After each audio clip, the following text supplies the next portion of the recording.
Think we're live. It seems to be true that we're live. Let me know if you can hear me and see me okay in the chat. Uh, Let me know if you can hear me okay and see me okay in the chat so we know all systems are go for a Sunday morning coffee with Frankie, August the 18th, 2024. This is the coffee and the Frankie. Let me know if the audio is good. Audio check, audio check. We have sound. All right. Harry's here. Oops. Good to see Harry. Harry W., one of the OGs. Let me know if you can hear this bell, Harry. How's the bell sound? I just clicked it. Any sound on the bell? Got to solve all the mysteries here this morning. Harlan's here as well.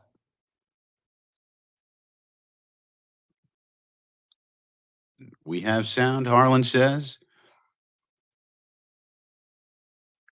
Harlan says, I'm coming in fine. Yeah, but what about the bell? We got to know about this bell. No. What is going on with this? Maybe something about how about now?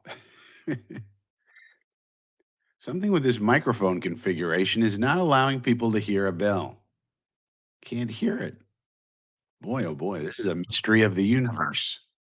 It's right here. It's 6 inches from the microphone. I mean, what do I have to do? Keep it in front of the microphone? I don't know. I'm gonna have to get an audio expert in here to figure that out. That's weird because I like hitting the bell. It's a big part of the show. uh, well, all right. I'm going to have to hire an audio expert to tell me why in the world we don't have a frickin' bell. Can't make a bell be heard. Maybe I'll have to get a bell sound effect or something. Well, that is a mystery. The great Phil Adams is here. Good to see Phil Adams. Phil Adams is coming to us from jolly old England, where it's not 10 a.m. in the morning. It's more like, 3 p.m. in the afternoon. He's 5 hours ahead of us, folks. So he already knows what's going to happen to us already because he's 5 hours in the future. If you think about it, Phil Adams is like a future traveler, time traveler, right? He's 5 hours ahead of us, folks. 5 hours ahead of us. He knows what's going to happen. Yeah, I know, Phil. This is very disconcerting. I can't figure it out. It's 6 inches from the microphone, and the microphone's not picking it up. Very strange.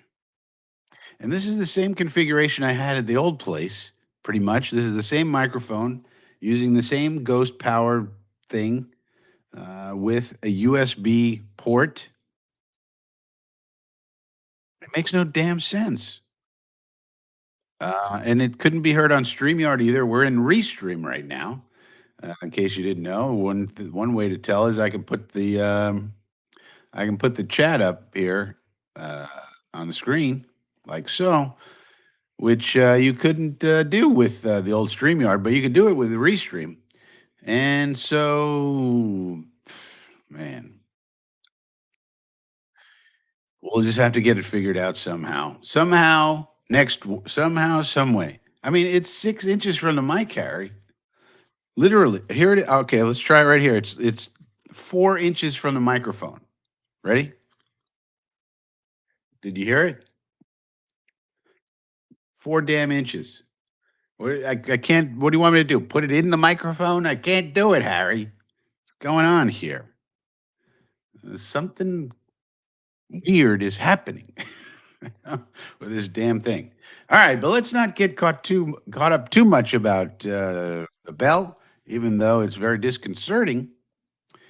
And Sluggo's here. Good to see you, Sluggo. Yeah, let me know if the flickering is too annoying. See how it flickers? It flickers on my end. I don't know how it looks to you guys, but it's like, when it does these backgrounds, You get a little flickering. Let me know if that's too annoying. No, nope. What is going on? Yeah, I can hear it, Harry. It sounds. It's a bell. It's not a. Here it is. It's a mechanism. Look at it. It's not a complicated thing. What do I got to do? Hold it right here? Like, you know? Super annoying. Anyways, Justin Jets is here. People are filtering in, so I guess it's good to have a little uh, chat about things other than the Jets to let people kind of filter in. Yeah, right. That's how it looks, Phil, right? Like shape shifting and all this. But let me know if that's too annoying. I kind of like these backgrounds, but the flickering, if it's annoying, I'll go to the regular background and you'll see my apartment, which, isn't as impressive as this library or the thing with the piano I had last night. Also, let me know how it went last night for those of you who were watching the game with Green Bean and me and Dom C and Jets Chaos Jeremy. Let me know how that went. Was there any issues? Anything you would improve? Any sound issues? Any comments, questions, concerns about that? Because I think we'll probably be doing that again this week for the Giants game. Is the Giants game on Saturday night again? If so, we'll probably do something like that again. Yeah, it's analog, man. It's just an analog freaking bell. That's it's like a bellhop thing at a hotel. You know what I mean? It's a simple mechanism, Harry. Roger's here. Super annoying. Yeah, I'm super annoyed. No matter what we do, we can't hear a freaking bell. Even though I could see you ringing the bell. Boy, this is a mystery. Phil says brilliant apart from the football. Well, I would say that. Well, thank you for that. I'm glad you think so, Phil. But and I thought it was good of us to have the different kinds of people on the show because we could bring different perspectives on what to look for in such a boring football game. So, obviously it wasn't the most exciting game in the world, but it was a preseason game where there were things to look for. And you heard me and Dom, a lot more Dom, uh, talking about different things that you could watch. Even though the outcome of the plays was not very exciting, right? So you could watch Obina Easy. You could watch, Brady Latham. Like we saw Brady Latham. Did you see the aggression on that one play with Brady Latham? Okay, that's why Dom and Green Bean and Jeremy like this kid so much. I didn't. I don't know too much about him, but you saw on display his, sort of extreme um, aggression. That they like, and that a lot of people would like. And I like that too. And so that's something you could watch. This kid, Abina Easy, is an international pathways player. He comes from somewhere in the world, and we get a roster exemption for him if he stays on the roster. He doesn't count against our 90 man right now. And so, is he worth keeping on the practice squad? Is he worth keeping on the practice squad? Because, he's not good enough right now, but could he develop into the next Jordan Mailata, for example? That's just something to watch. Um, how's Braylon Allen looking? And the answer is fantastic. How's Isaiah Davis looking? Well, he's going to really help us on special teams. Now, these are things you can look at in a game that's not too exciting. So, yeah, I think so too. I like uh, Phil says this is a dream team. I like it because it's sort of like a good mix. Sort of like Jeremy and Green Bean are like the reactors, the hyperactive reactors. And then me and Dom are like, talking about nerdy stuff. But it's a good mix. Talking about 12 personnel, 11 personnel. Not everybody cares about the personnel packages on the field, although I think you should. Um, but but then there's the people who want to see the reactions, and Jeremy's going to give you a big reaction when something happens, and Green Bean also. Now, if we could get it all synced up, that would be amazing. That would be amazing. So Roger said. That 99 move McDonald pulled in that Jets short video was insane. Alcobert, yeah.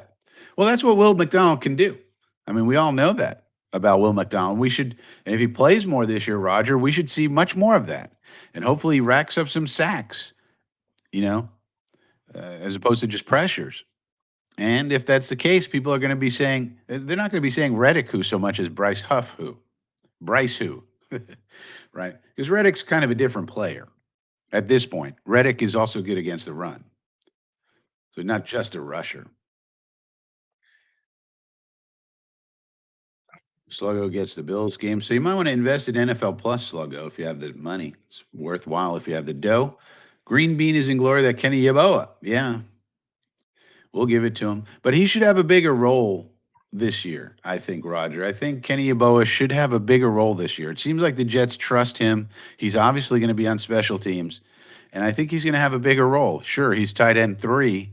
But when you use him as a hybrid, okay, like what we learned yesterday, also something else we learned. We'll get into the. I guess we'll just get into the Jets preseason game. So we have. Oh, let me share this. Let's start the program, shall we? Let's share this here. Let's see if we can share this. We want to share this, and we want to allow. All right, so this is what we got on the docket for today. This is what we got on our docket for today. And the first thing on the docket, obviously, the preseason game two versus the fighting Bryce Youngs, even though Bryce Young didn't play very much. But now let's go to this. Okay. It said Panthers, major themes. Some of the things that we were looking at. I thought Olu Fashanu looked solid. That was his first ever game at right tackle. So the first time the kid plays right tackle, and boom, he's looking pretty good. He allowed one pressure, no sacks per next gen stats, and he looked pretty decent, I thought. And that's really good news because now Olu Fashanu becomes our swing tackle, which is just like an additional role. So now if Tyron gets hurt, if Morgan gets hurt, we got Olu. So that's great news. Great news and hope. And that was just his first game. And already he looks fine over there. So in time, you figure he'll be even better. Uh, but what about Isaiah Davis and Codrington? I don't think too many people were thinking about Codrington on special teams, but he showed what he could do. And I read after the game where he was considered a prolific special teams player in college, and we didn't really know too much about him, at least most of us, before last night. Before last night. So yeah, that was impressive. And is Kenny make Ken Codrington make the squad, the 53 man? Well, it's going to be an uphill battle, but if we could keep him on the P squad, that'd be amazing. And I think we also learned that Braylon Allen can at least be the short yardage back that we lacked last year. The short yardage back that we lacked last year. So third and one, fourth and one, situations like that, Braylon Allen's going to become very useful. And hopefully we can convert many more of those than we did last year, in addition to our offensive line being better. But you're talking about Kuntz. I don't think Kuntz makes the team, Roger. Honestly, he just hasn't produced enough. He also had one where he dropped it right off his. He wasn't even looking. What was going on with that? He just hasn't. He's improved in his blocking a bit. I mean, maybe we stash him on the P squad again, but he's not making the 53, man. That's for sure. And I don't know. He hasn't looked good enough to me. I mean, P squad players, P squad slots, fine, I guess. But he's not making the 53, Roger. Not in my opinion. Not in my opinion. Uh, McDonald looked good. I think that's important for Will McDonald. Everybody talking about Huff and Reddick and this one and that one. And so Will McDonald looked good. Now, Izzy Abanikanda had the only double digit run of the night, 12 yards. So Izzy, one of the things that was talked about after the game is that he showed the kind of improvement that the coaching staff had been looking for him. So is he, um, in terms of his running style and hitting the hole quickly and all the things that running backs need to do? And if he has done that, then you wonder maybe he sticks as running back 4, perhaps. Um, Maybe he sticks around, but we're gonna have a lot of decisions to make around the 53 man. And it's going to be, do you keep 5 linebackers? Do you keep 7 wide receivers? Do you keep 4 running backs? Do you keep 3 quarterbacks? Probably not.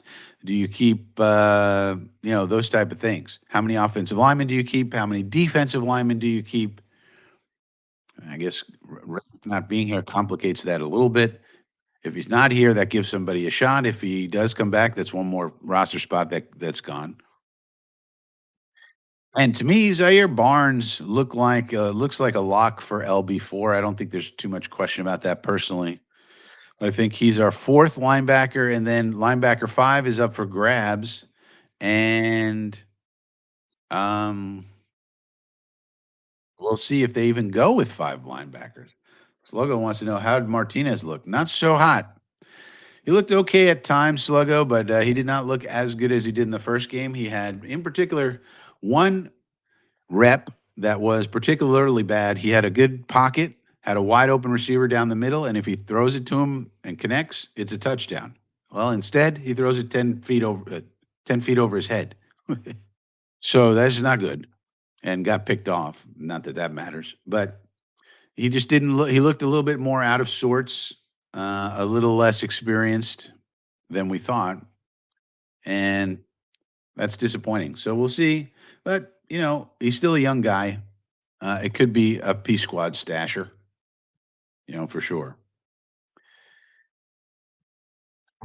Right, let's see what else. Okay, these are the let's go to the Frankie stats. So these are the Frankie stats here.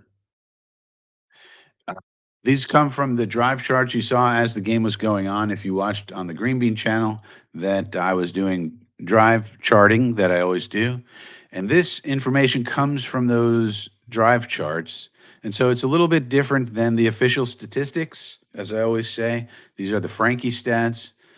Some differences are the fact that if a play is run and there's a penalty at the end of the play, I count that play because you ran it, and I want to know what you intended to do, regardless of if there was a penalty afterwards. And if there's a scramble, a quarterback scramble, I count that as a pass because you were intending to pass, but then the quarterback had to scramble. So some differences between the Frankie stats and the official stats, but the Jets offense only had 9 drives. And if you notice, typically that's around the number that you do get, 9 drives. In a football game, you only get 9, 10, 11, 12, sometimes drives.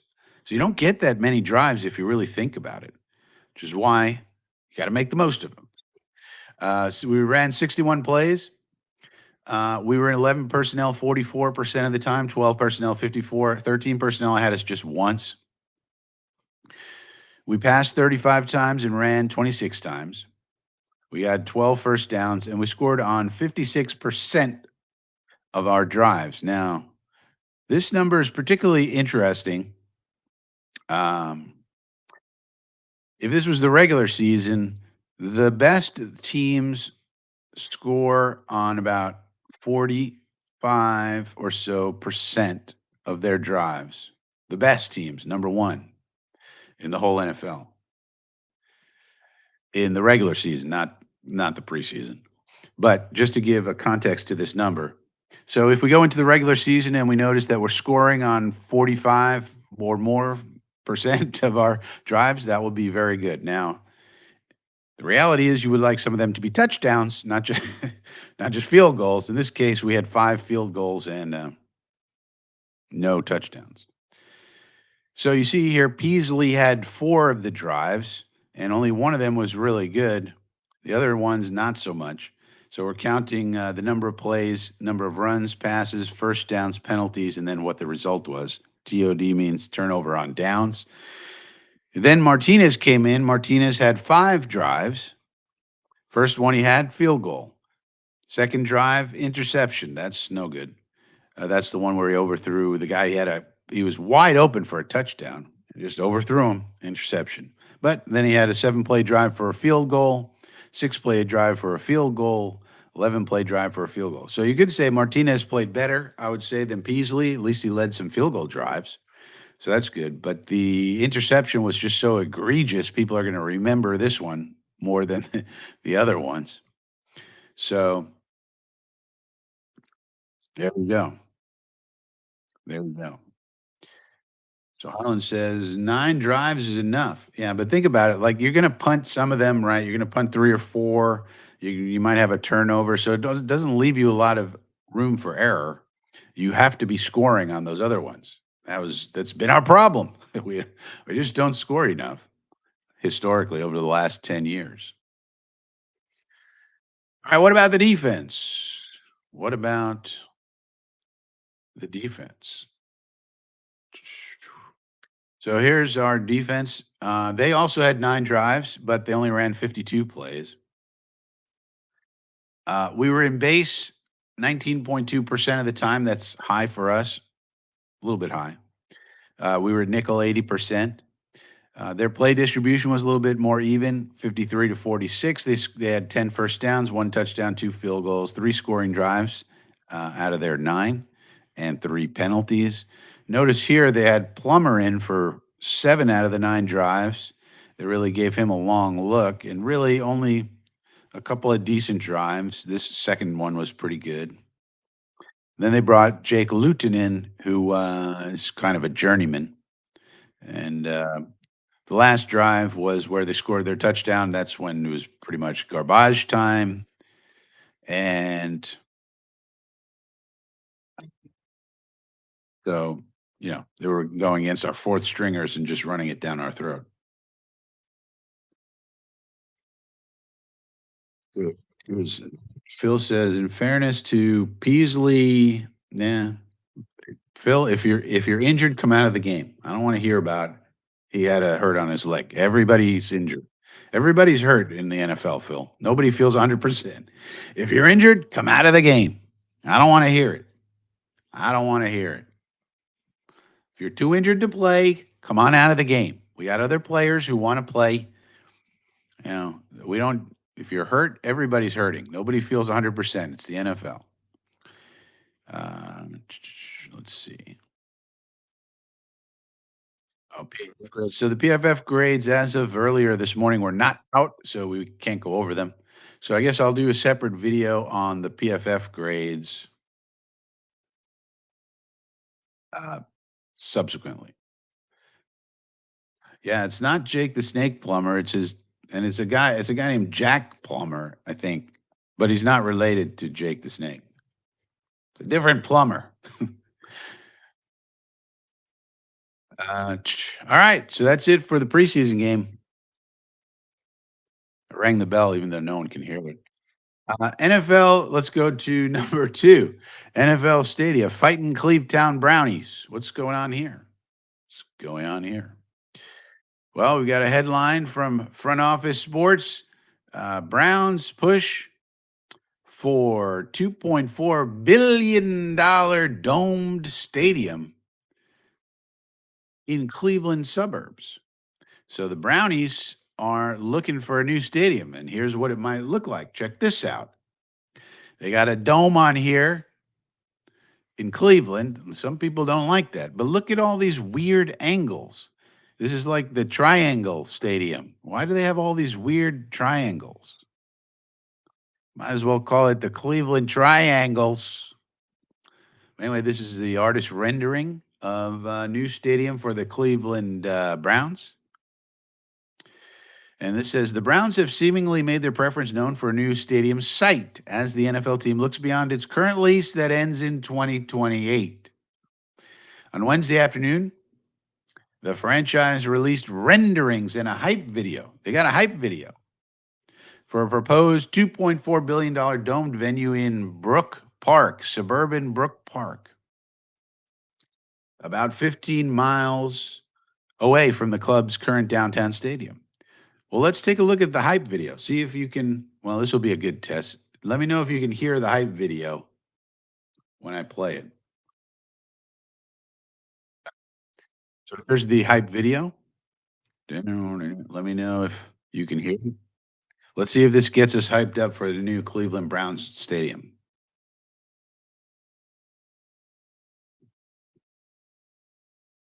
Hear anything. You listen to that? Oh no, I'm not. Man, we got to get these settings all fixed. Anyway, this is the hype video. You can kind of get the idea even without sound, hyping people up.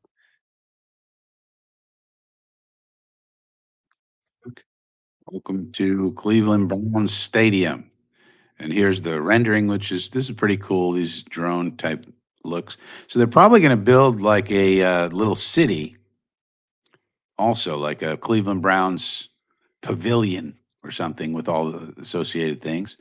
So this looks pretty cool. There's going to be a huge screen there on the outside. That'd be pretty cool. It does look weird with all these triangles. Not sure what the idea is there, but the big thing is having the dome. Right? I think they take you in the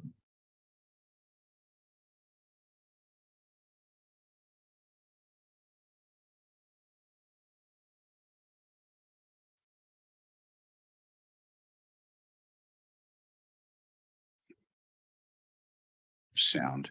I'm going to fix that. But here we are inside the stadium, and so I'll just narrate over it then. But here we are inside the stadium. So as you can see, the reason they want the roof on it is so they can have basketball and they can have whatever this is, and they can have whatever this is, esports, I guess. And this is a concert like a Taylor Swift, but they hide her face so they don't get sued. And here's a UFC event or whatever. So you got to have a roof to have these things, I guess, or it makes it easier to. But a lot of people say, well, wait a minute, we're going to have a roof over the Cleveland Stadium. What's going on there? I don't know what the bellows is. But then you could have a site, and I guess this is you can go look. You can go ice skating on all this, like Rockefeller Center or something. What they're doing here, I don't know. Maybe this is the NFL draft. Welcome to the NFL draft in Cleveland. And you have this giant screen. I mean, I guess this giant screen is pretty cool, but why does it have to be a triangle? Anybody know that? The dog pound. They should just call the stadium the kennel. Like, welcome to the kennel, dog pound. So there you go. That's the hype video. Too bad we can't figure out how to do audio on the Frankie show. But nonetheless, that's what they're doing. They want to do a stadium in Brook Park. Um, and the Cleveland mayor Justin Bibb announced a $461 million offer for publicly financed renovations to the Browns' current open air stadium. And Justin Bibb said losing the Browns would harm Cleveland. I guess he's talking about them moving out to the suburbs. The Browns said they are evaluating that proposal and have requested additional information from the city. See, so this is right here is what people are saying. Football needs to be outside. What about the weather element? And it says the Brook Park site is the most compelling dome option for the Browns due to what the team calls its central location for our regional fan base and proximity to downtown. So the Browns said they're seeking a 50-50 partnership to fund the new dome stadium. So they want a 50-50 partnership. This would come out to $1.2 billion in public money under the current terms. So they want the money to fund the stadium. But of course, the public doesn't get to participate in the shares of the team. This is something I think they should look into. It's like, you want our money, you want our tax money, you want $1.2 billion of it. to go 50-50 on a new stadium. Well, why don't we share in the profits then? Can we share 50-50 in the profits? We're giving you half the money. Can I get 50% back? I mean, I don't see why. You start the negotiation, you say, okay, we'll give you 1.2 billion, but then we get half of the profits come back to the coffers of the city. We got a lot of things we got to do. We got to pay firemen, we got to pay policemen, we got to pay teachers. We got a lot of things we got to fund. How about we get half of the profits back to the taxpayer? How about that? And then, of course, they'll say, no, get the hell out of here. We're not doing that, but maybe they could give us 1%. Like we give you 50-50 partnership, we give you 1.2 billion. Can we get 1 or 2% of the profits coming back to the public for this in perpetuity? Can we get 1 or 2%? Can we get something for our investment? We're giving you 1.2 billion dollars in public monies. Can the public get 1 or 2% back? Just 1 or 2%. You start out with a 50% negotiation and you negotiate it down. Okay, fine. We'll take 2%. 2%. And then if you're the mayor or you're the politician, then you go to the public and you say, all right, fine.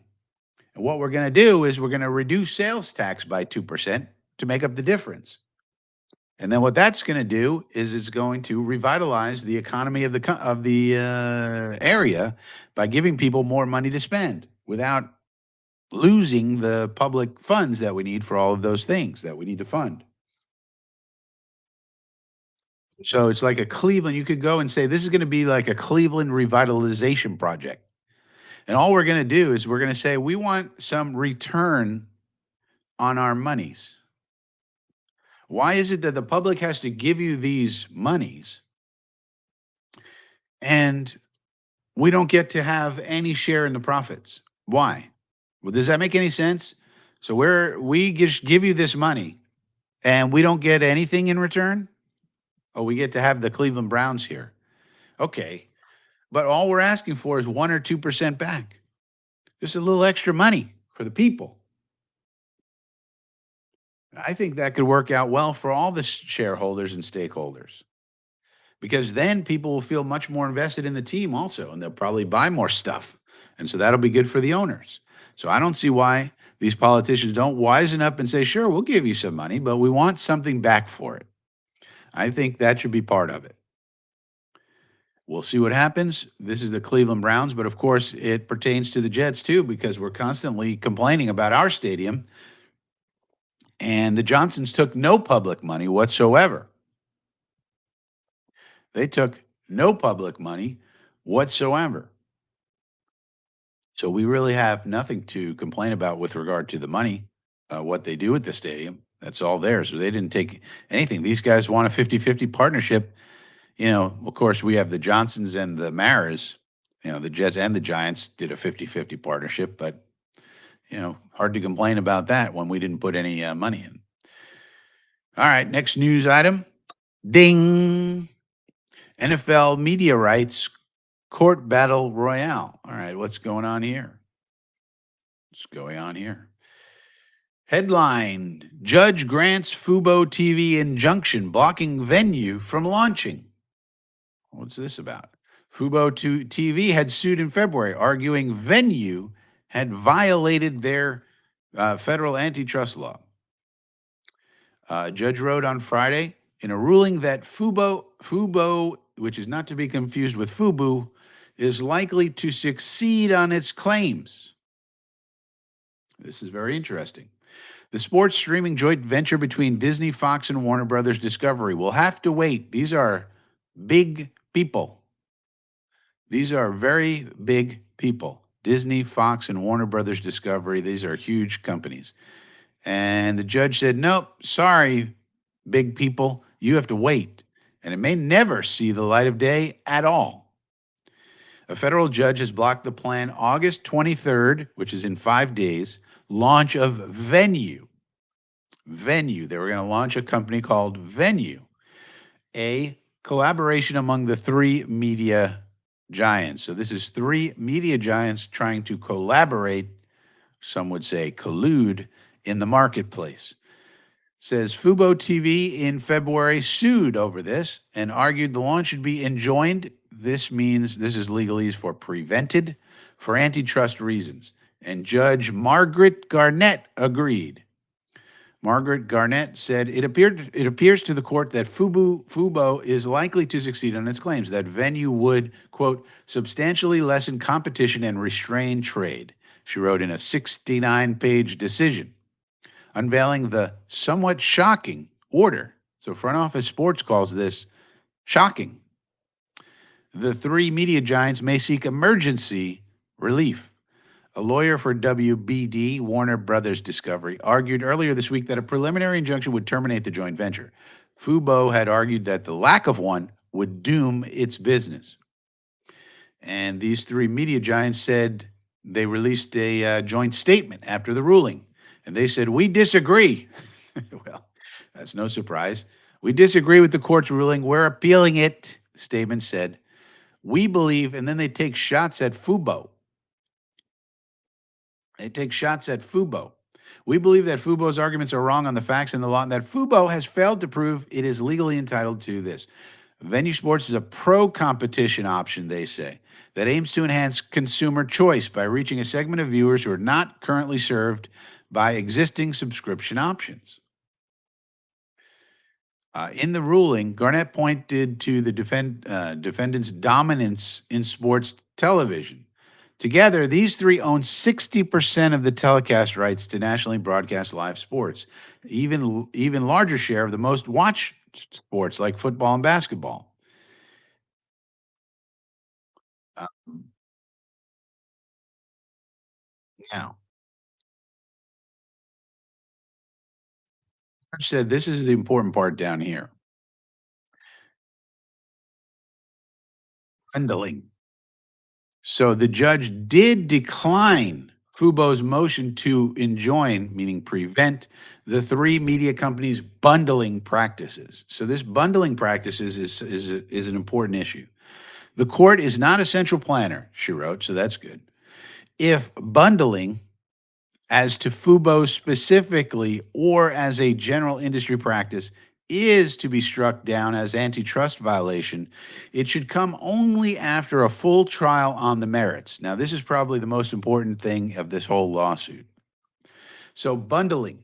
So, we're all familiar with bundling and how these things get bundled. And a good example, for example, is like Microsoft Office, right? That's a bundle. If you want to get PowerPoint on its own, it's hard to get. They want to bundle it. So if Microsoft wants to take something out of competition with it, like let's say somebody wanted to come up with something to market with Microsoft Teams, right? Microsoft just bundles Teams in with Word and Excel and PowerPoint, and now you can't get Teams other than that. So you have to get the bundle because they know you want the other three, and then they just hold Teams in the bundle until the other company goes out of business because they can't compete. Because who's going to buy somebody else's team version of Teams when you can essentially get the same thing in the bundle with Microsoft? Well, here it's the same thing. All of these bundles, like, are preventing a la carte purchasing. And we went through it last night. Here's Dom showing up. What's up, Dom? So Dom and I were on Green Bean's channel with Jeremy, and we all had a hard time figuring out how to get in sync with all of these games and where are they streaming, and do I go to NFL Plus? Do I go to some other place? Where do I go to get what I want? And it's very confusing. Well, these companies want to bundle. They want to bundle everything together. Like, let's look at Fubo, for example. I wanted to pull this one up. Fubo. What is Fubo? What are we talking about here? Well, here's Fubo right here. What do they offer? This is what they offer. For the lowest price thing is 190 channels. You get 190 channels for $80. Well, I don't want 190 channels. I just want to watch the Jets. Right? I just want to watch NFL football. What do I need 190 channels? And then you could go up another $10 and get 263 channels. or you could get 272 channels, you know. And but look, even Fubo is a bundle. So Fubo's saying, well, our bundle's okay, but they can't bundle. That's no good because they're giants and Fubo's a smaller company. They can't do it, but we can bundle. Like, who is going to offer the a la carte plan? That's what we need. I just want football. I don't want baseball. I don't want basketball. I don't want ESPN unless football's on it. I don't want anything except football. Can I get that? Where can I get that? So this is a very interesting judgment. And Venue was going to compete with Fubo and basically be a bigger, fatter version with more exclusive things. And now it's not going to get off the ground, or well, we'll have to see. They might win an appeal. But these cord cutters, that's me. We need to be catered to. We need a la carte options. Fubo argued that media programmers compel the streamer to buy non-sports channels to get access to the 14 sports channels. That's true. And we don't need this.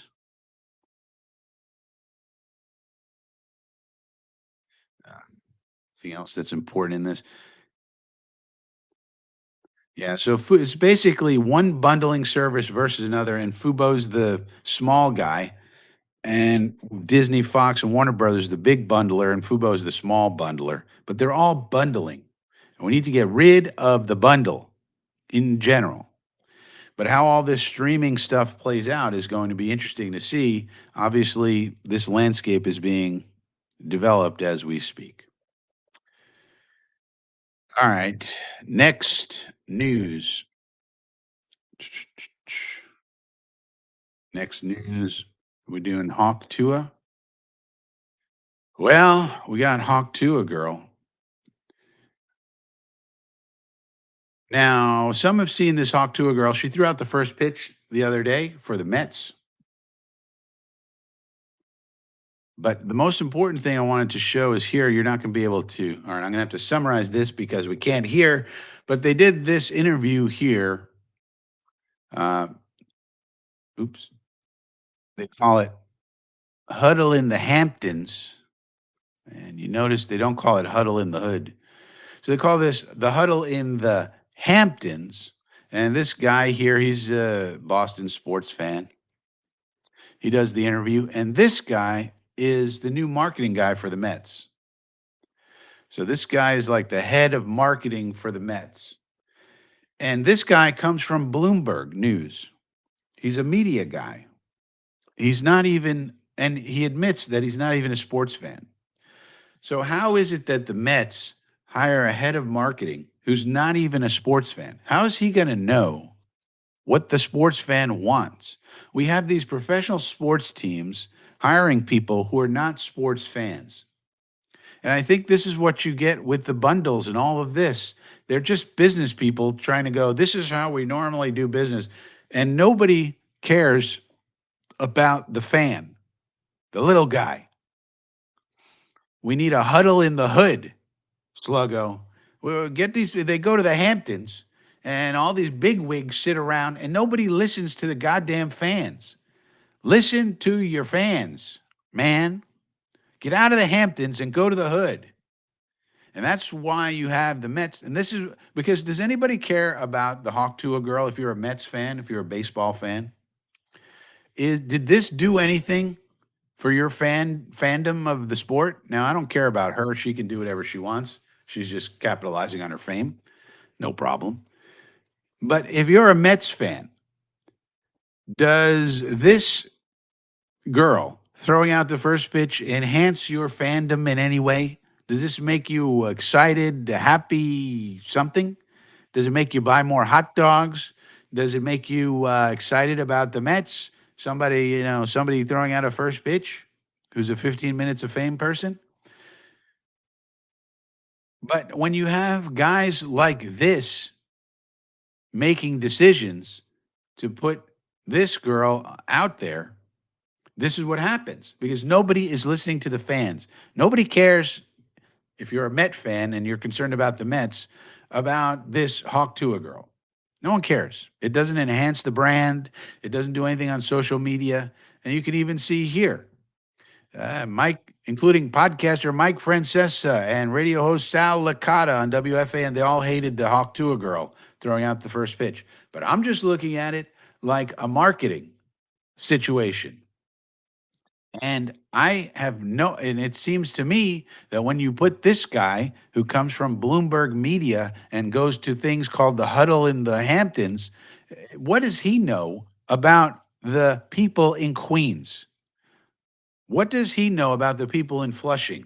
What does he know about Flatbush Avenue? What does he know about the Bronx? Nothing. He's going to something called Huddle in the Hamptons, and he's talking about how he's not a sports fan, doesn't care about sports at all, never has been his whole life.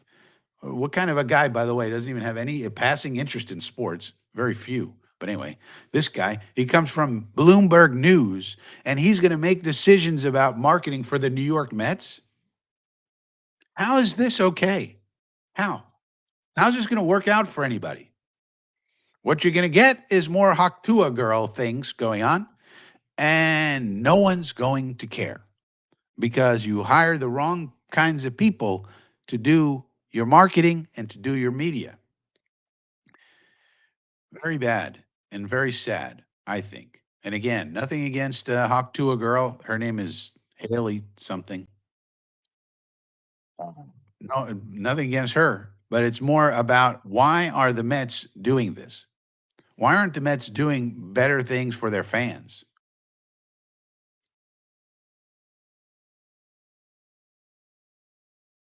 People got upset with her, I guess it says in this article here.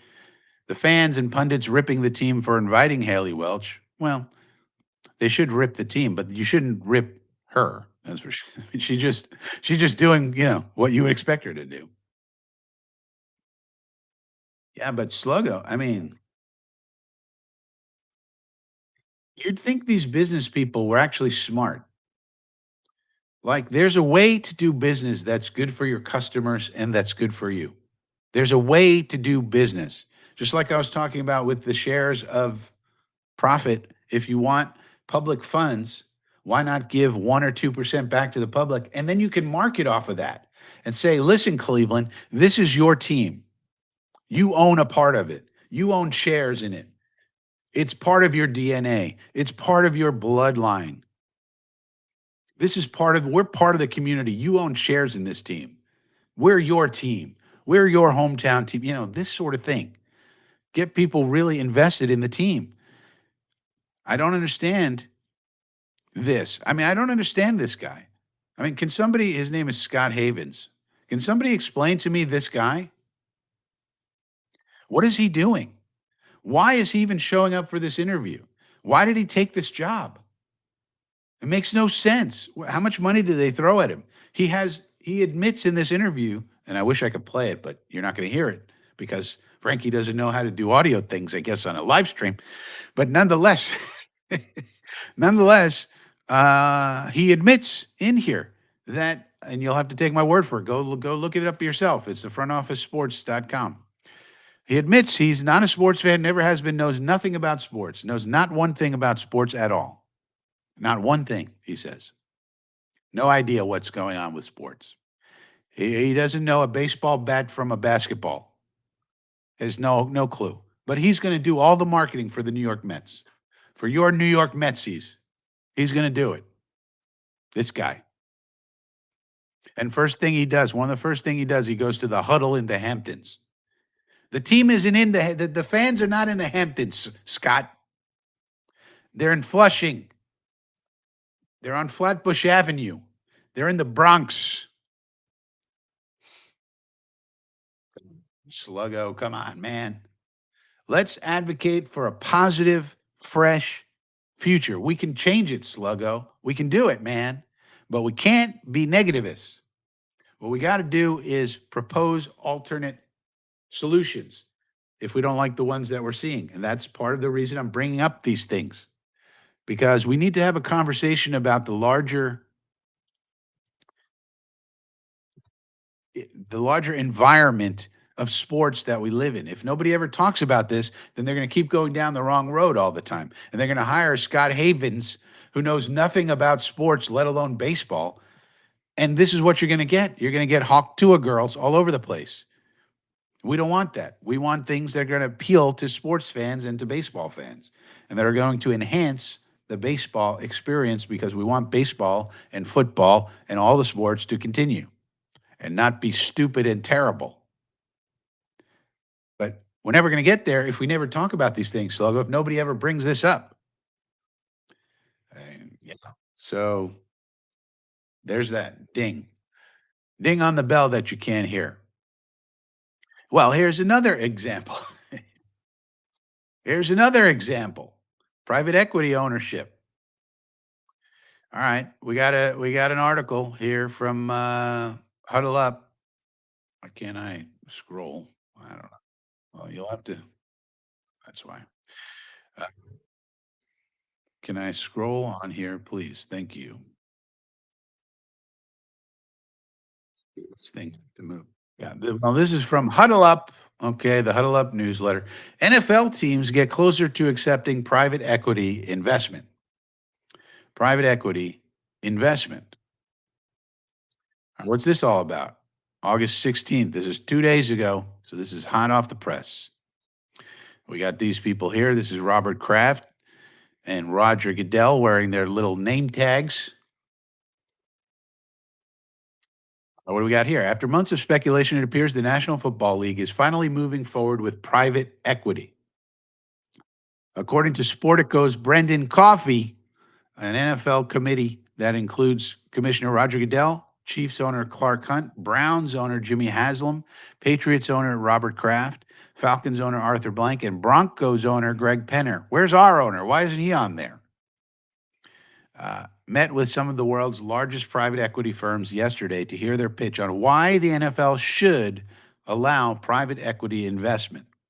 These were the heavy hitters: Blackstone, Carlyle, and CVC collectively have $2 trillion in assets under management and were present at the meeting. And Sportico says the NFL expected to vote on this later this month. Well, old Pompliano says, I know, private equity ruins everything, and we are supposed to get angry every time it is mentioned. However, the reality is that every other major U.S. sports league already allows it, and the NFL has reached a point where it is now necessary. For example, Arctos Sports is probably the best example. After the NBA, MLB, all these leagues adjusted its rules to find owners liquidity. So whenever you see liquidity, this means cash, straight cash, homie. So whenever you see the word liquidity, just think of Randy Moss. Remember when they asked Randy Moss, how do you do the deal? And he said, straight cash, homie. Well, it's the same thing with the word liquidity, although it's the upper class way to say straight cash, homie. Liquidity. By soliciting private equity capital, the Dallas-based private equity firm has raised over $5 billion already and purchased minority stakes in a dozen teams, including multiple teams in the same league, which I don't like. The Warriors, the 76ers, so forth and so on. The rules differ from league to league, but the easiest way to understand them is that U.S. sports leagues are now allowing teams to sell up to 30% of their equity to private equity investors. No private equity firm can own more than 15% to 20% of an individual team, but rules allow them to invest in other teams too. Now, private equity firms love these deals because it allows them to lock up billions of dollars in capital over the long-term horizon. Most firms won't charge the standard 2 and 20, 2% management fee, 20% share of profits. But even at a reduced fee schedule, they still get to print money and use the lack of liquidity for them to their advantage. Investors don't mind the fees and lack of liquidity because PE firms give them access to an exclusive club of owning its sports team. Sports teams have a long track record of price appreciation. That means they go up with little correlation to the broader stock market. Correlation means if the stock market goes down, if you're highly correlated, you're going to go down. They're saying there's little correlation, so that means they go up even if the stock market goes down. Multi-billion dollar media contracts have built in escalators that allow teams to accurately forecast revenue growth. That means going up. And the introduction of sports betting and the continued development of mixed use real estate projects essentially act as a call option on outsized capital appreciation. However, the biggest winners from this model are NFL teams and ownership groups. Now, it says franchise valuations across every sports leagues have become so ridiculously expensive that owners are having a hard time finding liquidity. They can't get that cash money, homie. So the idea here is, let's say we're the Jets and we're Woody Johnson. I can't get any liquidity for my franchise. I can't get any cash, straight cash, homie. I can't get any cash money because I'm not selling the franchise. I'm not going to sell it. Now it generates revenue. We're not talking about balance sheet revenue. I did a whole show on balance sheets. Check that out. but but we're not talking about like revenues, from ticket sales and things like that. That's stuff that goes on the balance sheet. What they're talking about is capital from selling the asset. So what's the solution? Well, the NFL could allow private equity investment at 10% per team to start. So the private equity firm can only get 10%. That's it. But once they make that sale, that's cash money in Woody's pocket. Woody sells 10% of the shares of the Jets to BlackRock or Carlyle or one of these giant evil companies. And Woody gets the money, straight cash, homie. He gets liquidity. Now, why is that important? Why is that important? Well, of course, the Jets have a lot of people that they're going to have to pay. We are going to have to pay a lot of our young stars very soon. If you like Garrett Wilson, you want him here. You like Sauce Gardner, you like Quincy Williams, you like Quinnen Williams, you like AVT, you like Jermaine Johnson, you like these people, you like Will McDonald. Okay, well, we're going to have to pay all of them relatively soon. So what does that have to do with anything? Well, the more cash, straight cash, homie, that Woody Johnson has in the bank, the more he can pay out these young stars in signing bonus as part of their contract. And that means the cap hit is lower. So this is kind of a fascinating topic because, on the one hand, we might think we don't want these giant evil private equity firms to be involved in the NFL because they're going to take over. They're going to take over the league. They'll start out at 10%, they're going to go to 20%, then eventually it's going to be 51%, and then it's going to all go to hell. And that's certainly a concern. But on the other hand, if Woody Johnson can sell 10% of the Jets to private equity companies, then he has that cash money to pay Sauce and Garrett and Jermaine and Brees and everyone we got to pay. So I think we should be rooting for this. we we got to pay these players. Woody may not have all of the cash you need to pay all of them unless he's able to sell this. Now, one of the things they say is that because of the competition involved in wanting a 10% stake, all of the different private equity firms then are going to compete for that 10%. And that competition will drive up the price, which drives up the price of the franchise and drives up the price of the 10% so that Woody can get more cash for the 10% were there not competition. So there you go. Joe Pompliano says he expects this to pass next month, later this month. So by the end of the month, we'll know is private equity in the NFL or not. And then if it does get allowed, we should really expect Woody Johnson, who, by the way, runs a hedge fund. He's not involved with Johnson and Johnson. That's a common misconception. He hasn't been involved in Johnson and Johnson for decades. He gets his money from a hedge fund, so he's in this world. He's in this world. And so does he really want to do this? Now, Phil Adams says, no, he doesn't. Well, we're going to find out, Phil. Well, he said, Phil Adams says Woody wants to ring fence and protect his family fortune. This is his way of doing it. Well, if you sell 10% of the Jets, you still own 90%, and you get the liquidity. You're forgetting the liquidity, Phil. We need to have more liquidity. And this says that now it doesn't say this about the Jets in particular, so you wonder if Woody does want the liquidity in particular, for himself. It says in general, owners want liquidity. We want liquidity. Again, that just means straight cash, homie. That's what it means. Cash, money. Well, 10% of the Jets at what? What are the Jets valued at? 6 billion? It's a lot of money, 10%, and you still own 90% of the asset, so you still have that. But now you get the liquidity, which means straight cash homie in the bank, and then you can use it to pay, to pay the players, but also you'll still have some left over. Imagine uh how much interest you can get on your cash when it's like $1 billion. Even if you just leave it in a bank, you can Uh, anyways, that's how you get generational wealth, by the way. You accumulate a fortune, put it in the bank, and let them pay you interest. Um, so Roger Goodell says, as sports evolve, we want to make sure our policies reflect that. The expectation is that PE firms will have no say in franchise operations, and teams may even have the contractual right to repurchase private equity stakes. He calls them stakes here. I wonder why they don't call them shares. Now, as people know, I do own shares in the Green Bay Packers.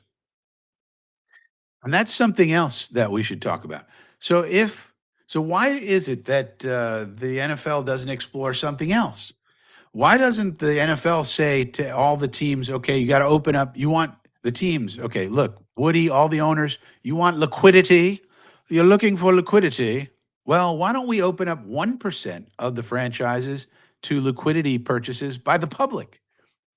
Well, how come the people can't own 1% of their teams? Can I own it? Why not? Why can't I own some percent of 1% of the team? Open it up, or 2%. You want liquidity? Why not open it up to people? La gente, siempre. La gente, siempre. Why can't the people own some of these teams? Why? Private equity has to own it? Why can't we own it? Why can't we get a 2% stake? Why? We'll give you the liquidity. When the Green Bay Packers wanted liquidity, they said, okay, we're opening up new shares, everybody. If you want them, here's how much they cost. And old Frankie bought 5 of them. I own 5 shares of the Green Bay Packers. What does that mean? Well, it doesn't mean much. I get exclusive merchandise. I can go vote on certain things. And um, if the team is ever sold, I'll get paid. Yeah, Sluggo. But why can't we use that model and just say just 1% of the team or 2%? So the Packers are 100% owned by the fans or the public, really. You don't have to be a fan. I'm not really a fan of the Packers, but I own them to a certain small degree. But no, I don't think so, Phil. It's the same thing. You own the same thing. I think you're just calling it something different. I think he's confused in this article. I should call it shares. Because like when I own the Packers, I have a thing that says, here's your one share that lays it all out. But of course, they don't appreciate, they're not traded on a market, so they don't increase in value. But if somebody were to come along and say, I want to buy the Green Bay Packers, let's say, here's something that could happen. 5 or 10 years from now, Aaron Rodgers, Brett Favre, and Devontae Adams put together a group and they say, we want to buy the Green Bay Packers. Now, you have to understand, Aaron Rodgers is part of a venture capital firm. Brett Favre has business interests. Maybe they don't want Favre because of all the too much negativity in the news lately, but they put together a group. It doesn't have to be Favre.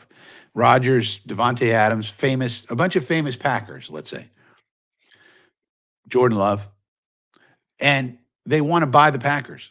and they're going to pay a premium. They're going to pay $10 billion for the Packers. 10 billion. Well, guess what? If now the shareholders, we'd all have to vote and decide, and they would say, okay, $10 billion. Here's what that means per share, and then my 5 shares would equal whatever. If they said 50,000 a share, I have five. Yeah, it'd be 250 grand. I would be voting for it. uh, but we'd all have to vote. It's something like 500,000 shareholders. A lot of shareholders. We'd all have to vote, and it would either go through or not. So now, so even though the shares don't increase in price or anything like that right now, but if somebody bought the team, we would, depending on what they wanted to pay for it, we would get paid out. And so, why can't that model be used for other teams where we're just talking about not 100% of the team, just 1 or 2%? Wouldn't that be better? And how much more of a fan would you be if you owned a small part of the team? Like you would probably be an evangelist for the team. You know what I mean? Slogo says, "Is there a share limit?" So you can't go and buy them now, Sluggo. That they when this happens, they put out a press release and they say, "Okay, we're going to sell these shares. Here's how much they cost, and you can only buy them within a small window." And then they close the sale. So right now, you can't buy shares in Green Bay. That's one of the reasons I bought them. I was like, "Well, this is a limited time thing. It's kind of exclusive. You can only buy them right now. I just thought, well." I could, for example, I could go to the shareholder meeting, and the shareholder meetings at Lambeau Field. So I was like, well, maybe I'll take some trips to Lambeau. It'd be cool just to go to the shareholder meeting in Lambeau Field and see what Lambeau Field's all about. It's like a museum, that place. But you can't, they're not available to the public now. It's over. But this could work to some degree. And the other thing is, why doesn't the players union go, you know what? We got a lot of members now in our players union who are getting NIL deals at the college level. They're already millionaires when they come in. Caleb Williams was already a millionaire when he came into the NFL. And that's why you saw those headlines and all those stories about Caleb Williams wants to figure out different ways to get paid his big signing bonus. He wanted to put it in an LLC. He wanted to, he was exploring different things because he already had made millions of dollars in the NIL, and all these kids are going to come in now and do that. Um, and so those players are going to have way more power as time moves on. And so why is it that the players union, let's say in 2030 when the collective bargaining agreement's up, why don't they go and say, well, the players union wants to own 2% of every team? How about that for a partnership? NFL. Like, why can't the players own 2% through their union? And then you get a slice based on whatever time in the league or whatever. They can figure that out. But why doesn't the union go and say, we want to participate in this as well? And then every time a franchise gets sold, the players union makes money and can distribute the funds however they see fit. What about that? Let's get the players some money that way. So I think there's a lot of potential in this kind of an approach, but people have to open their minds to it and say this is a little different. All right. Look, if so, I think the players union should come out with a press release today and say, look, we understand that PE firms are getting, or the NFL is considering all these private equity firms to get involved. We'd like to get involved. What about us? Yeah, like look at Caleb Williams. He makes $25 million in cash, straight cash money, straight cash money in his bank account. That kid has tons of dough. So if he's smart, and he is, he's going to be looking for different things to own. Ownership is the way to sustainable wealth. You have to own things. Um, so he's going to want to, and we've already seen the headlines that he's already looking at different ways he wanted that to get paid to him. So that means this sort of thing would appeal to him. It would appeal to a guy like Aaron Rodgers. It would appeal to some of these guys and how many of these athletes, how often have we heard 5, 10 years after they retire, they're broke and they had career earnings of 20, 30 million, 50 million. Now they're broke. We don't like that. That's not good. The players need a more sustainable way of having ownership in the sport that they built. I mean, think about it. What people don't understand is the NFL is really the players. It is the players. Think about the difference between a great NFL quarterback and a great UFL quarterback. We saw it last night. We have on our team the MVP of the UFL. His name is Adrian Martinez. Okay, and he came in and he's playing in the preseason, and he can't even do basic things in the NFL. He can do some things, but he doesn't look the same as Tyrod Taylor or Aaron Rodgers or these guys or Patrick Mahomes. He doesn't look anything like these people in terms of how he plays. And so, what's the difference? He's the best player in the entire UFL, and in the preseason of the NFL, he's not looking so hot. So that tells you that the NFL players are the league. They are the league. This wasn't the case 20, 30 years ago, but they are the league now. We know this. So they have so much more negotiating power, I think, than they've ever had. And I think we could see some new negotiating ploys by them as they think about these new models of what's going on. So I think the public should insist on ownership. I think the players should insist on ownership. And I think these owners need to open their noggins, say, this is good for business. It's good for business to have the players own part of the teams because how many of those players, if they had ownership in the team, are really going to get involved with some of the stupid stuff that some of the players get involved with, whether that be drinking and driving, or drugs, you name it? If they had ownership in the team, are they going to do that? It's like, well, because if they do that, they're going to get out of there, and then they don't have anything. They're going to want to represent the team that they are part owner of by being a knucklehead. I don't think so. So I think it solves kind of a lot of problems, honestly. But it's all happening. All these things are happening. The media landscape is changing, ownership landscape is changing. We got to keep our eye on it. Marketing's changing, you name it. We got it. So that's that. All right. Q&A time. Ding. The bell that no one can hear. The bell tolls for thee, or it doesn't toll at all. Uh, stop screen sharing. All right. Well, that's the news portion. That's the news portion. So let me know if you have any Q's. I'll let you know if I have any A's. See, look at this flash thing. Let's take a look and see. Let's take a look at something. Vi- Let's see if you which one you prefer. Control background. Deselect background. Do you like this? This is the old apartment. Let me know if you like this appearance. No flashing, but the uh, less appealing background. Let's shall we say? But you don't get the flashy flashy. Let me know if you like this, or how about this? That didn't work. Did that work? Oh, this blur isn't very blurring. Is this blurred? Yeah, that doesn't work very well. What about this? But then this gets flashy flashy.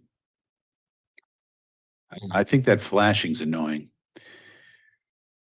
Sluggo says, kudos to you for discussing this. Yeah, man. I think that we need to discuss these things because the marketing, the Mets hiring a guy from Bloomberg Media, who's not a sports fan. I think that's significant. Private equity ownership in the NFL, I think that's significant. The media rights, these stadiums, it's all the environment in which we live in terms of the sports landscape. So there you go. Smith and LT3. Well, we gotta wait and see, Phil. Brandon Smith, I think, moved up a few notches. I mean, the kid, all he does is catch the ball. which says something. I mean, that's it's saying something. So I think Smith moved up a few notches. I mean, he's got now he's been on the practice squad of like the Dallas Cowboys the last couple of years, as I understand it. So maybe he's a P squad guy. So and then LT3, it's going to come down to McGregor, LT3, McKinley. We got to watch the film, Phil. So one of the things that you can't judge yet is we got to watch the all 22. So one of the things we discussed last night was NFL Pro that just came out, and so everybody now is going to have access to the film, and that's good.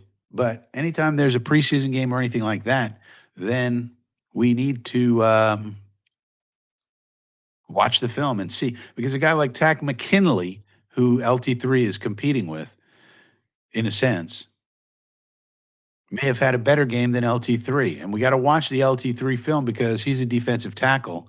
And it's not always you don't always see how good or bad the defensive tackles are playing if they don't make splash plays. So we got to take a look at the film and see what's going on and get the PFF grades and all that stuff. You look at the grades, then you look at the film, figure it out.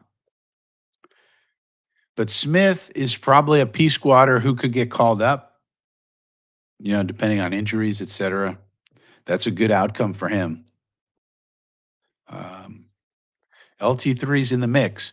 LT3 is in the mix. It also depends how many defensive tackles they want to take versus defensive ends, and it also depends on what Reddick wants to do. Is he really going to sit out? If Hassan Reddick doesn't report by game one, then that's another roster spot that's open. And so that could be to McGregor, that could be to LT3, that could be to Tack McKinley. I think I'm leaning as all those guys combined. It seems like Tack McKinley is in the lead. He plays defensive end, so that's sort of like a Reddick replacement. And he was a former first round pick, and Ulbrich had him in Atlanta. So it seems like Tack McKinley is in the lead, but LT3 is in the mix. Just depends on the film and depends on what other people do and if anybody gets injured also. So the piano, where was that though? So this is Restream that we're doing on. So the piano is the one I had in StreamYard. I could find that one and put it in Restream. Um, but it's still going to have the flashy thing, which I don't like.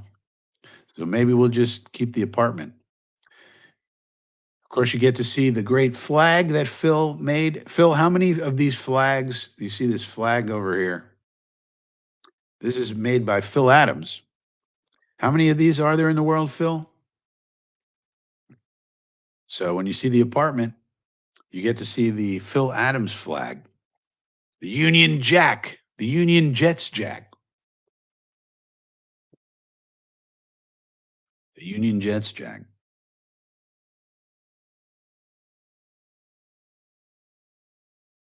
All right, so let me know if there's any other questions. Otherwise, we'll call it a Sunday. We'll call it a Sunday. Let's just do one quick check of Twitter to see if there's any news. 5. So Phil says there's 5. There's only 5 of these flags in the world.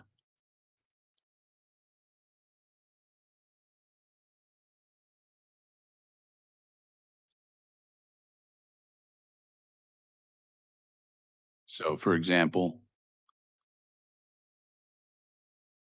Joe Blewett is posting some film of Leonard Taylor with a thumbs up. So that's good.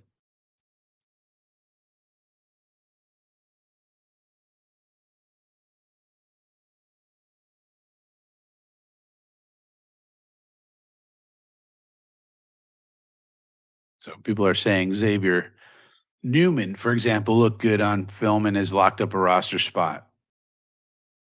Xavier Newman, offensive lineman. So here's what see this is the sort of thing we got to take a look at, Phil. Let's take a look at this. Oops. Also got to get a new camera. That's true. Um,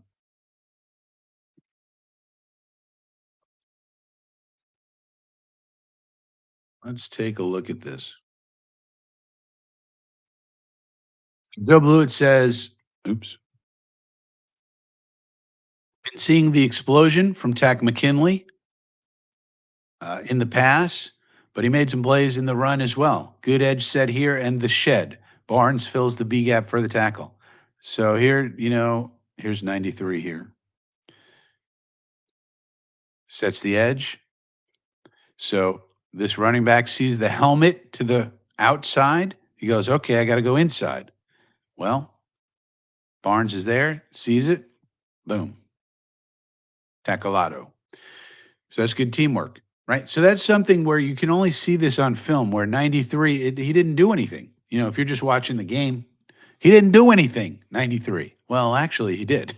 This is why we got to watch film, because he holds this edge, gets his helmet to the outside. So that tells the running back, hey, I can't go out there. I got to go inside. Otherwise, he's going to shed and block and get me. So Barnes fills the gap. McKinley sheds the block to some degree and helps out with the tackle. So that's why we got to watch film, because, you know,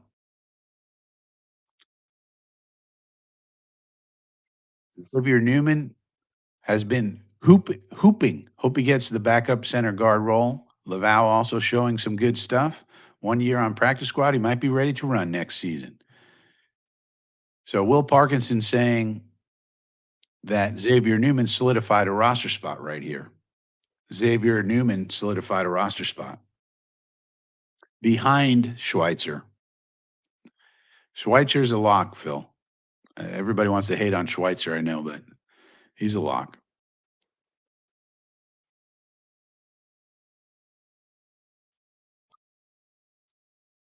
So that's what's going on. So Tack McKinley. So I think Tack McKinley's ahead of all those guys.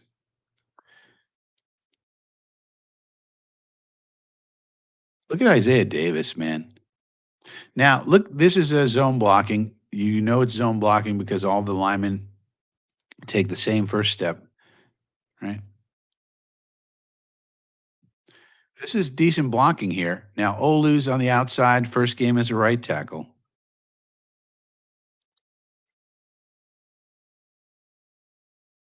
So looking at this, it's hard to tell exactly what Davis is supposed to do other than read this helmet and figure out which way to go. Now, the defender does a nice job of shedding Olu and trying to make a tackle, but Davis, you would think, is in a bad position here. I'm in trouble. This guy's going to tackle me. And this guy over here might help him. Well, what happens? No. Click. And gets a nice gainer. I mean, that's a nice job by somebody like Isaiah Davis, where the blocking's okay.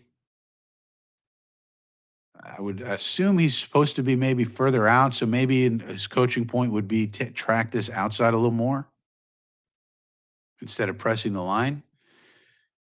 But even in a situation where maybe, Olu maybe lost that rep, you could say, though maybe he should have held him for a second longer on the block, right? But the guy sheds him, and you think, all right, here's a tackle for loss. Well, Isaiah Davis, natural quickness, nope, see you later, bye.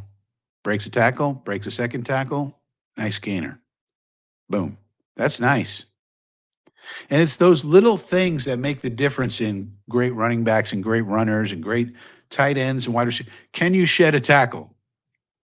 Like, can you shed the first tackle? Just get rid of it. Break the tackle. Can you break the first tackle? That's, hey, it seems easy, but when you have, but there are plenty of people who couldn't do what Isaiah Davis just did.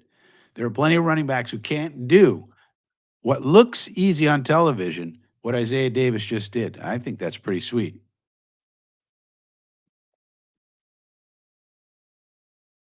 I don't know what was going on with Clemens on this play. What happened with Clemens here? Like, why did Clemens miss this tackle? This should have been a big explosive play for Michael Clemens. He sees the handoff. Here he is. He gets by his blocker. What happened with his blocker? So they're blocking down, and some reason they leave Clemens alone. This guy screwed up. But nonetheless, okay, sometimes people screw up. Now, Clemens should blow this thing up. Why is it that he doesn't? What happened here? Even here, he should still blow it up. What is going on here? That is just very strange. I'd love to know the coaching point there because everything looks good right up until the point of attack. He's breaking down to make the tackle, starts to, but the running back eludes him. Why? Did he break down too early, too late, over pursue? I mean, he did everything right except for the last part where you tackle the guy. I don't know. So, yeah, but that's why you got to watch tape. Let's see what the beat writers have to say.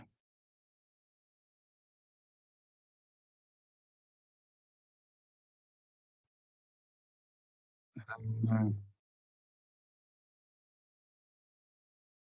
not much. Well, but that's uh that's why we got to watch the film to know the answers to these questions. That's for sure. That is for sure. So let me know if you have any other questions. Otherwise, we'll call it a day.